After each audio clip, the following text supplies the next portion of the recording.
Hello. അപ്പോൾ ഇന്ന് നമ്മൾക്ക് കുട്ടികൾക്കൊക്കെ ഇഷ്ടപ്പെടുന്ന ഒരു ഭയങ്കര സിമ്പിളായിട്ടുള്ള ഒരു സ്നാക്സ് ഉണ്ടാക്കിയാലോ. അപ്പോൾ അതിന് നമ്മൾക്ക് ഫസ്റ്റ് തന്നെ ഒരു മിക്സിയുടെ ജാറിലേക്ക് നമ്മുടെ മധുരത്തിനനുസരിച്ചിട്ടുള്ള പഞ്ചസാര ആഡ് ചെയ്ത് കൊടുക്കാം. ഞാനിപ്പോൾ ഇവിടെ ഒരു 4 വലിയ സ്പൂൺ എന്ന് വെച്ചാൽ ടേബിൾ സ്പൂൺ 4 ടേബിൾ സ്പൂൺ പഞ്ചസാര ആഡ് ചെയ്യുന്നുണ്ട്. പിന്നെ എൻ്റെ കയ്യിലുള്ള പഴം എന്ന് വെച്ച് കഴിഞ്ഞാൽ ഇത് ഭയങ്കര ചെറിയ പഴമായിരുന്നു. അതുകൊണ്ട് ഞാനൊരു 6 പഴം ആഡ് ചെയ്ത് കൊടുക്കുന്നുണ്ട്. നിങ്ങൾക്ക് ഏത്തപ്പഴം അല്ലെങ്കിൽ റോബസ്റ്റ പഴമൊക്കെ ആണെന്നുണ്ടെങ്കിൽ ഒരെണ്ണം മതി. അതിനെക്കാട്ടിലും കുറച്ചും കൂടി വലിപ്പം കുറഞ്ഞ പഴമാണെങ്കിൽ 2ഓ 3ഓ എടുക്കുക. ഇതിപ്പോൾ എനിക്ക് ഭയങ്കര നൈസായിട്ടുള്ള ഭയങ്കര ചെറിയ പഴമായതുകൊണ്ടാണ് ഞാനൊരു 6 പഴം എടുക്കുന്നത്. പിന്നെ അതിൻ്റെ ഉള്ളിലേക്ക് ഞാൻ എപ്പോഴും പറയുന്ന പോലെ മധുരം ബാലൻസ് ചെയ്യാൻ വേണ്ടിയിട്ട് ഒരു നുള്ള് ഉപ്പ് ആഡ് ചെയ്ത് കൊടുക്കുന്നുണ്ട്. പിന്നെ ഞാൻ ഈ മാവ് ഇപ്പം തന്നെ ഉണ്ടാക്കാൻ വേണ്ടിയിട്ട് റെസ്റ്റ് ചെയ്യാൻ വേണ്ടിയിട്ട് വെക്കുന്നില്ല. അതുകൊണ്ട് ഞാൻ ഒരു 2 നുള്ള് ബേക്കിംഗ് സോഡ ആഡ് ചെയ്യുന്നുണ്ട്. നിങ്ങൾക്ക് ബേക്കിംഗ് സോഡയ്ക്ക് പകരം ഈസ്റ്റ് ആഡ് ചെയ്യാം. ഇനിയിപ്പോൾ നിങ്ങൾ ഈ മാവ് കുറച്ച് നേരം വെക്കുന്നുണ്ടെങ്കിൽ ഈ 2 സംഭവങ്ങളും നിങ്ങൾക്ക് ഒഴിവാക്കാൻ പറ്റും. പിന്നെ ഇതിലേക്ക് ഞാൻ ഒരു 3 സ്പൂൺ മൈദയാണ് ആഡ് ചെയ്ത് കൊടുക്കുന്നത്. മൈദ ആഡ് ചെയ്ത് കൊടുക്കുന്നുണ്ട്. പിന്നെ കൂട്ടത്തിൽ ഒരു 3 സ്പൂൺ ഗോതമ്പ് പൊടി കൂടെ ആഡ് ചെയ്ത് കൊടുക്കുന്നുണ്ട്. നിങ്ങൾക്ക് മൈദ വേണ്ട, അത് ഹെൽത്തി അല്ല എന്ന് തോന്നുന്നവരിന്ന് ഉണ്ടെന്നുണ്ടെങ്കിൽ നിങ്ങൾക്ക് കംപ്ലീറ്റ് ആയിട്ട് ഗോതമ്പ് പൊടി യൂസ് ചെയ്യാം. പിന്നെ ഒരു ക്രിസ്മസ് കിട്ടാൻ വേണ്ടിയിട്ട് എക്സ്ട്രാ 1 സ്പൂൺ അരിപ്പൊടി കൂടെ നിങ്ങൾക്ക് വേണമെന്നുണ്ടെങ്കിൽ ആഡ് ചെയ്ത് കൊടുക്കുക. ഞാനിപ്പോൾ എന്തായാലും മൈദയും ഗോതമ്പ് പൊടിയും രണ്ടും കൂടെ ഞാൻ ഇതിലേക്ക് മിക്സ് ചെയ്ത് കൊടുക്കുന്നുണ്ട്. ഇത് കഴിഞ്ഞിട്ട് നമ്മൾ ഇതിൻ്റെ ഉള്ളിലേക്ക് ഒരു 3 സ്പൂൺ തേങ്ങ ചിരകിയത് ആഡ് ചെയ്ത് കൊടുക്കുക. ഇവിടെ നമ്മൾ തേങ്ങ പൊട്ടിച്ചപ്പോൾ നമ്മൾക്ക് ചിരകാൻ പറ്റാത്ത പോലെ ഇങ്ങനെ പൊട്ടിപ്പോയത് കൊണ്ടാണ് നമ്മളിപ്പം ഇങ്ങനെ നൈസായിട്ട് അരിഞ്ഞിട്ട് ചേർത്ത് കൊടുക്കുന്നത്. അപ്പോൾ നിങ്ങളൊരു 3 സ്പൂൺ ചിരകിയ തേങ്ങ ചേർത്ത് കൊടുക്കുക. അത് 3ഓ 4ഓ ആയാലും പ്രശ്നമൊന്നുമില്ല കേട്ടോ. പിന്നെ ഇത് നമ്മൾക്ക് അരയ്ക്കാം.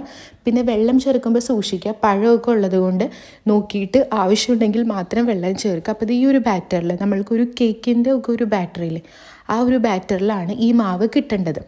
അപ്പോൾ ഞാൻ എന്തായാലും റെസ്റ്റ് ചെയ്യാൻ വേണ്ടിയിട്ട് വെക്കുന്നില്ല. ഞാൻ ഇപ്പോൾ തന്നെ റെസ്റ്റ് ചെയ്യാൻ വേണ്ടിയിട്ട് പോവാം. നിങ്ങൾക്ക് വേണമെന്നുണ്ടെങ്കിൽ ഇത് കുറച്ച് നേരം വെക്കാം.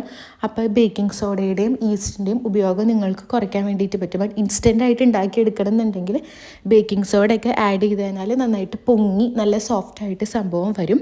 പിന്നെ ചട്ടി വെച്ചിട്ട് ഞാൻ ഓയിലാണ് ഒഴിക്കുന്നത്. ഇപ്പം വെളിച്ചെണ്ണയൊക്കെ വറക്കാനും പൊരിക്കാനും യൂസ് ചെയ്ത് വെളിച്ചെണ്ണ മേടിക്കാൻ മാത്രമേ നേരമുള്ളൂ. അതുകൊണ്ട് ഞാൻ വെളിച്ചെണ്ണ ഒഴിവാക്കിയിട്ട് ഓയിൽ ആണിപ്പം ഇങ്ങനെ വറക്കാനും സംഭവങ്ങൾക്കൊക്കെ യൂസ് ആക്കുന്നത്. അപ്പോൾ ചട്ടി ചൂടായി ഓയിലൊന്ന് ചൂടായി കഴിയുമ്പോൾ നമ്മൾക്ക് ഓരോ സ്പൂൺ വീതം ഒരു സ്പൂണിൽ കുറച്ചെടുത്താൽ മതി കേട്ടോ. കാരണം അത് ഈ ചൂടായി കഴിയുമ്പോൾ ഇങ്ങനെ പൊങ്ങി വരും. അപ്പോൾ ഒരു കുഞ്ഞി ബോൾസായിട്ടിരിക്കണമായിരിക്കും കാണാൻ ഭംഗി. അപ്പോൾ കുറച്ച് ഒഴിച്ചാൽ മതി. പിന്നെ ഇത് ഒട്ടിപ്പിടിക്കാണ്ടിരിക്കാൻ വേണ്ടിയിട്ട് ഒരു സെക്കൻഡ് കഴിയുമ്പോൾ നിങ്ങളൊരു ഫോർക്കോ സ്പൂണോ യൂസ് ചെയ്തിട്ട് ഇങ്ങനെയൊന്ന് നീക്കി തട്ടിയിട്ട് കഴിഞ്ഞാൽ നമ്മൾ ഒഴിക്കുന്ന സംഭവങ്ങൾ പരസ്പരം ഒട്ടിപ്പിടിക്കാണ്ട് കിട്ടും. അല്ലെങ്കിൽ അതെല്ലാം കൂടെ കട്ട പിടിച്ചിട്ട് ഒരു ഷേപ്പില്ലാത്ത പോലെയാവും. അപ്പോൾ ഇങ്ങനെ ഒന്ന് തട്ടി കൊടുത്തു കഴിഞ്ഞാൽ ഇപ്പോൾ 4 ഒഴിക്കുകയാണെങ്കിൽ പരസ്പരം അത് ഒട്ടാണ്ട് അങ്ങനെ അങ്ങ് ആയിക്കോളും.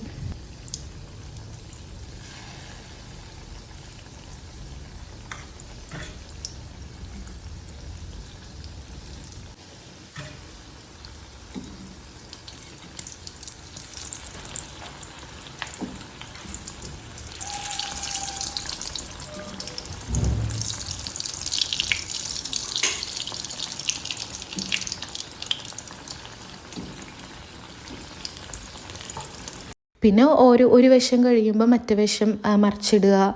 പിന്നെ അങ്ങനെ നമുക്ക് കോരി ഒഴിക്കാം. ഭയങ്കര സിമ്പിളാണ്, ഭയങ്കര ടേസ്റ്റാണ്.